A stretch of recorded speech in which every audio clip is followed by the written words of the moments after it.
আসসালামু আলাইকুম। বরাবরের মতো রাকিব বলছিলাম, আশা করি ভালো আছেন। আপনাকে অসংখ্য ধন্যবাদ ভিডিওতে ইন করার জন্য।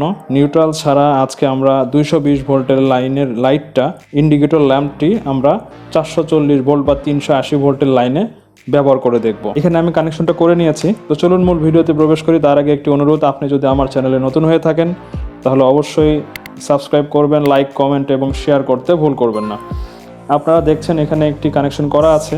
আমি ভিডিওটা বড় করতে চাচ্ছি না, যে এই জন্যই আসলে মূলত এভাবে আমি কানেকশনটা করে নিয়েছি। তো আমি আপনাদেরকে কানেকশনটা এক্সপ্লেইন করি, যেটা অন্যভাবে করা যেত। এই কাজটি করার জন্য আমাদের লাগবে 3 ফেজের একটি সোর্স। এটি হচ্ছে 3 ফেজের একটি সোর্স। এরপর সেটা এখান থেকে আমি একটা এমসিতে নিয়েছি সুইচিং করার জন্য। এটা না নিলেও পারবেন, এটাকে অন অফ করে দিয়েও করা যায়, বাট এটা নিয়েছি আমি আপনাদেরকে বোঝানোর জন্য। এরপর আমি একটি নিয়েছি হচ্ছে যে অন সুইচটা না নিলেও চলে যদি এটা দিয়ে আপনি অন অফ করে থাকেন। আর এখানে নিয়েছি আমি 380 ভোল্ট না, এটা 220 ভোল্টের 3টি ইন্ডিকেটর ল্যাম্প এবং 3 ফেজের 3টে মার্কিং করার জন্য। আমি আপনাদেরকে একটু দেখাই, এখানে বডিতে লেখা আছে, দেখুন খেয়াল করে 220 ভোল্ট লেখা আছে। তারপরে আমি এটা যদি দেখাই, এই যে দেখুন 220 ভোল্ট লেখা আছে, এখানে দেখুন 220 ভোল্ট লেখা আছে। তাহলে 220 ভোল্ট আমি জ্বালাচ্ছি কোথায়? তাহলে 220 ভোল্টের লাইটটা আমি 380 ভোল্টের লাইনে ব্যবহার করব। তো আমাদের এখানে যে আসলে 3 ফেজ লাইন বা 380 ভোল্টের লাইন আছে, সেটি আমরা একটু চেক করে দেখি। প্রথমে আমি একটি মাল্টিমিটার নিচ্ছি, এটিকে সেট করছি। এটা অটো সিলেক্টেড আছে, তারপরে তো আমি সিলেক্ট করে নিলাম এসিতে, এই যে এসির সিম্বলে আমি নিলাম। এবার আমি ইনকামিংয়ে দেখব আমার ভোল্টেজটা কত আছে। খেয়াল করুন, এখানে আমরা পাচ্ছি 396-97 ভোল্ট এবং আর এবং ওয়াই এর মাঝখানে, এবং আর এবং ব্লুর মাঝখানে আমরা পাচ্ছি 399 ভোল্ট, এবং ব্লু এবং ইয়েলোর মধ্যে পাচ্ছি 399। তো আমরা 3 ফেজ আমরা পেয়ে গেছি এবং প্রত্যেকটা ফেজের ভোল্টেজ আমরা মেপে দেখলাম যে 390 বা 99 বা 400 যেই ভোল্টেজই বলি না কেন, অর্থাৎ এটা 3 ফেজ লাইন। 3 ফেজের ভোল্টেজটাই হচ্ছে যে 380 ভোল্ট থেকে 440 ভোল্ট আমরা ধরে থাকি, বা 415 ভোল্ট, 400 ভোল্ট যেটাই বলি না কেন। ইন্ডিকেটর ল্যাম্পগুলো হচ্ছে 220 ভোল্ট এবং এটি আমাদের পাওয়ার সোর্স হচ্ছে যে 380 ভোল্ট। তো এটা কিভাবে আসলে 380 ভোল্ট দিয়ে 220 ভোল্টের লাইন জ্বলবে? এটা তো বাস্ট হয়ে যাওয়ার কথা। তো আমরা যারা ইলেকট্রিক্যাল নিয়ে পড়াশোনা করেছি বা ইলেকট্রিক্যালের কাজ করি, যারা থিওরিটিক্যাল জানি না কিন্তু এমনিতেই কাজ বুঝি, তারাও জানেন, তো তাদের বুঝতে সমস্যা হবে না। কিন্তু যারা নতুন শিখতে চাচ্ছেন বা যারা নতুনদের জন্য উদ্দেশ্য করে ভিডিওটি বানানো, আমার চ্যানেলটা বানানো, আসলে যখন আমরা 3 ফেজ লাইনে আমরা দুইটা পাচ্ছি, আমরা একটা হচ্ছে যে স্টার আর একটি হচ্ছে যে ডেল্টা কানেকশন। এটি হচ্ছে যে মূলত স্টার কানেকশন।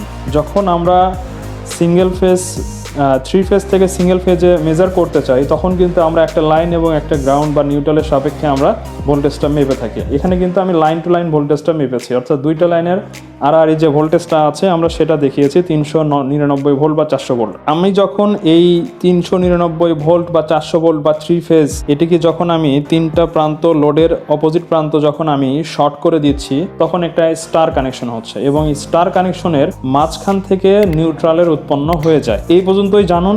এখন যদি প্রশ্ন করে বসেন যে কিভাবে নিউট্রাল উৎপন্ন হয়, এটা অনেক বড় থিওরিটিক্যাল একটা বিষয়, সেটা নিয়ে যদি আপনারা চান তা আবার আলোচনা করব। কিন্তু এখন শুধু এতটুকু জানেন যে কোনো একটি লোড, এটা এই যে লোডটা আছে, আমি লোড হিসেবে এটাকে ধরছি, এই লোডের অপোজিট প্রান্ত যদি আপনি 3টাকে শর্ট করে একটা জায়গায় দিয়ে দেন, এই 3 ফেজ লাইনটি স্টার কানেকশনে রূপান্তরিত হয়ে যায় এবং এই স্টার কানেকশনে যখন রূপান্তরিত হবে তখন এই 220 ভোল্টগুলো আপনি এবং এই বাল্বগুলো তখন জ্বলবে। তো চলুন আমরা এটাকে এখন পাওয়ার আপ করে দেখি। যেহেতু আমাদের এখানে পাওয়ার আছে, আমরা এটাকে পাওয়ার দিয়ে দেখি যে আসলে এটা জ্বলে কি জ্বলে না।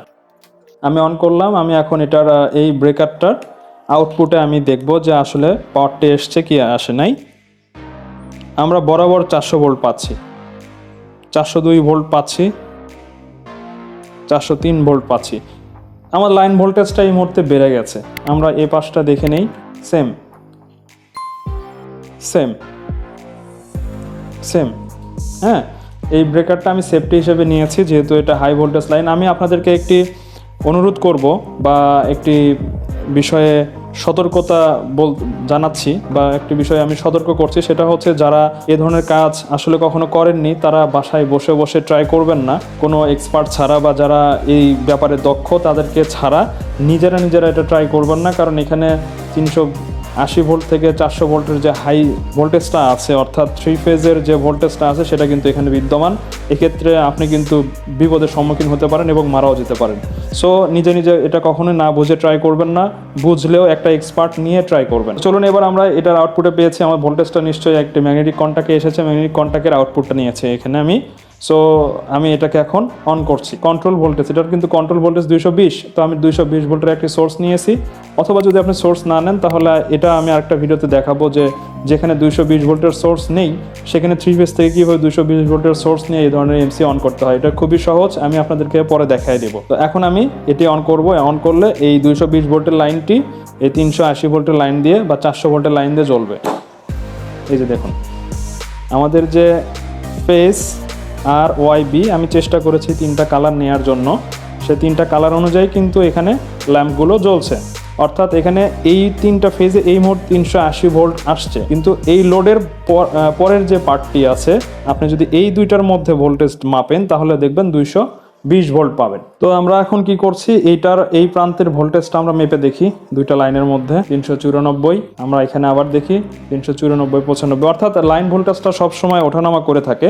তো আমাদের এই ভোল্টেজটা আমরা এখন কি করব, এখানে ক্রস চেক করব। কিভাবে ক্রস চেক করব, আমরা এটার আড়াআড়িতে আমরা এই ভোল্ট মিটারটি ধরবো, ধরে দেখবো যে আমি যেটা বলেছি একটু আগে সেটা হচ্ছে যে এই 3টা লাইনে কিন্তু এখনো এই 2টা লাইনের মধ্যে এই 400 ভোল্ট আছে, এই 2টা লাইনের মধ্যে 400 ভোল্ট আছে। আমি বলেছি যে এটা 220 ভোল্টে চলতেছে, কারণ এই লাইন আর এই লাইন এই দুইটার মধ্যে যদি আমি মেজার করি স্টার কানেকশনের কারণে এই দুইটার আড়াআড়িতে আমি এই লোডের আড়াআড়িতে যে ভোল্টেজটা পাবো সেটি হচ্ছে 220 ভোল্ট বা 220 যে লাইনটা সেটা 200 ভোল্ট, 210 ভোল্ট, 215, 20 যেটাই হোক না কেন সেটা থাকতে পারে। আমি এখন মেজার করে আপনাদেরকে দেখাবো। দেখুন আমরা কত পাচ্ছি, 220 ভোল্ট। এখানে কত পাচ্ছি, 393 ভোল্ট। তো আমরা এখন ইয়েলোটার আশেপাশে দেখি কি অবস্থা। হ্যাঁ 208 ভোল্ট পাচ্ছি। ব্লুতে আমরা দেখি কত পাওয়া যায়, 206, 8, 10 এভাবে পাচ্ছি। তো এই ছিল হচ্ছে একটি 220 বা 220 ভোল্টের ইন্ডিকেটর ল্যাম্পকে 400 ভোল্টের ইন্ডিকেটর লাইনে কিভাবে রিপ্লেস করতে হয়, অথবা 220 ভোল্টের লাইনটা কিভাবে 400 ভোল্টের লাইনে ব্যবহার করতে হয়, কোন কানেকশন করতে হয় এবং এই কানেকশনের নাম কি, এই সব কিছু আপনাদের সামনে আলোচনা করে দিলাম। আর এটা নিয়ে মনে হয় না কোনো জটিলতা আছে। তো আমি যদি এখানে একটি লাইন খুলেও দিই তারপরেও কিন্তু সেম কাজটাই করবে। আপনাদের যদি কোনো প্যানেলে ইন্ডিকেটর ল্যাম্প ওয়ারিং করতে হয় সেক্ষেত্রে কোনো নিউট্রালের দরকার নেই। অন্য প্রান্তে অর্থাৎ আমি যদি মনে করি x1, x2, x1, x2, x1, x2, তারপর কি করবেন, x1 এগুলোতে সাপ্লাই সোর্সটা দিয়ে দিবেন 3টা ফেজ থেকে এবং x2 প্রান্তটা শর্ট করে দিবেন। এভাবে দিলেই আপনি দেখবেন 3 ফেজের লাইনটি সিঙ্গেল ফেজে কনভার্ট হয়ে যাবে এবং আপনার এই সিঙ্গেল ফেজের লোডগুলো 3 ফেজ লাইনে জ্বলতে থাকবে। তো ভিডিওটি আশা করি ভালো লেগেছে এবং এই ভিডিওটি সম্পর্কে যদি কোনো মতামত থাকে তাহলে অবশ্যই সেটা কমেন্ট বক্সে জানাবেন। আমি চেষ্টা করব আপনাদেরকে সেই কমেন্টের উত্তরগুলো দিতে।